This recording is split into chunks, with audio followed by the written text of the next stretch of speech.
Hello, welcome to Voices of the Diaspora. I'm here today with Chantal Hailey, an alumni from the Policy Academies and an assistant professor at the University of Texas. Thank you so much for being today with us. Thank you for having me. So Chantal, how do you believe the festival contributes into the support of communities to feel that they belong? Absolutely. So I've been going to this festival now for 3 years. And I would say even from the first festival, it was just a ray of hope, a ray of light in the middle of a semester. So because I'm a professor, this usually happens in the middle of my semester. And so to be able to come and connect with people from across the diaspora, across the world, to talk about belonging, to talk about inclusion, to talk about their experiences in their organizations really has just filled me with hope. It has inspired me and given me strategies even as I navigate my own institution.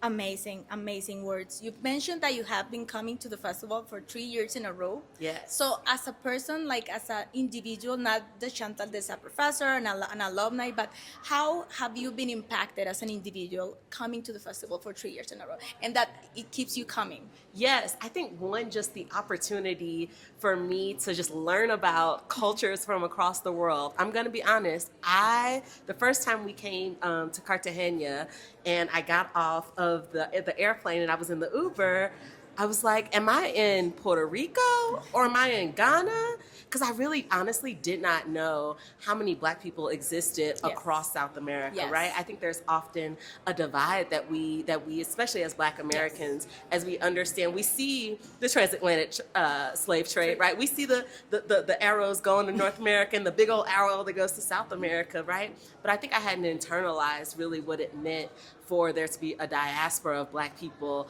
across the America until I've been able to come here and go to Palenque and meet people who live in Choco and meet people in Brazil, right? And be able to really connect to that both intellectually but also internally.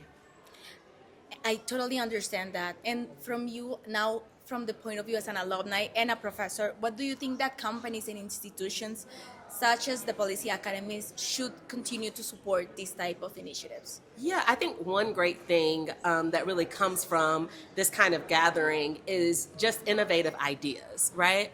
Oftentimes you're in your own silos and you may be hearing the negative things that are happening here and not really understand a solution.